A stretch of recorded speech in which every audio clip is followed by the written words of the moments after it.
السلام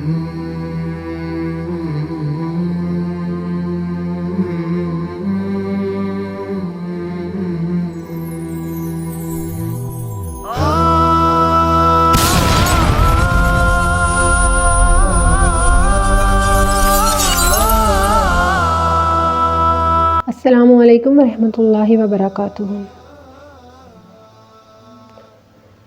آپ نبی کے ماننے والے ہیں، نبی کے عاشق ہیں، تو اس بات کو آپ کیسے اگنور کر سکتے ہیں کہ اللہ کے پیارے نبی حضرت محمد مصطفیٰ صلی اللہ علیہ وآلہ وسلم نے فرمایا کہ وہ مرد جو اپنی عورتوں کے معاملے میں غیرت نہیں کرتے، کہ جس کے لیے یہ میٹر ہی نہیں کر رہا کہ میری عورتوں کو، میری خواتین کو کون دیکھ رہا ہے، کون ان سے اپنی آنکھوں، ہاتھوں یا زبانوں سے زنا کی لذتوں کو پورا کر رہا ہے، کون ان کے ساتھ کیسا ہے اور یہ ان کے ساتھ کیسی ہیں۔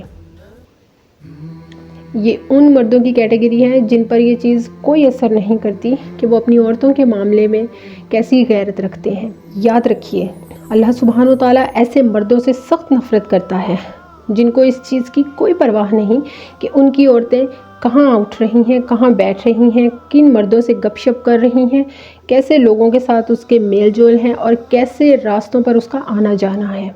اس چیز کو اپنے اوپر اچھی طرح واضح کر دیں۔ اللہ سبحانہ وتعالیٰ ایسے مردوں کو بالکل پسند نہیں کرتا، ایسے مردوں سے سخت نفرت کرتا ہے جن کے اندر اپنی عورتوں کے لیے غیرت نہ ہو۔ کیوں آپ خود کو ایسے مردوں کی کیٹیگری میں ڈال رہے ہیں جن سے اللہ سبحانہ وتعالیٰ سخت نفرت کرتا ہے، جن سے نبی نے ناخوشگواری کا اظہار کیا ہے؟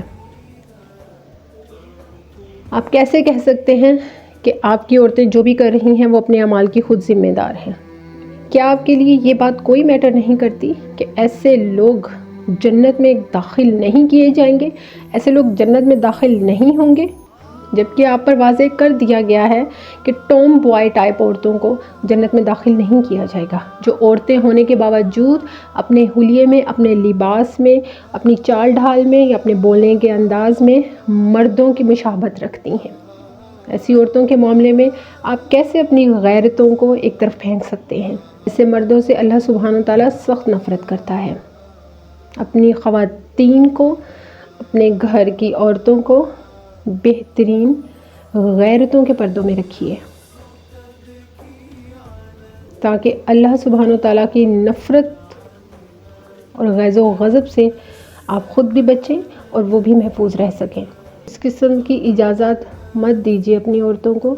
اپنی عورتوں کے لیے خیالات کی اور فکر کی پوری اتھارٹی آپ کو اللہ سبحانہ وتعالیٰ نے دی ہے، تو اس کو اجارہ داری کے ساتھ قائم رکھیے۔ کیوں آپ کو خوف نہیں آتا؟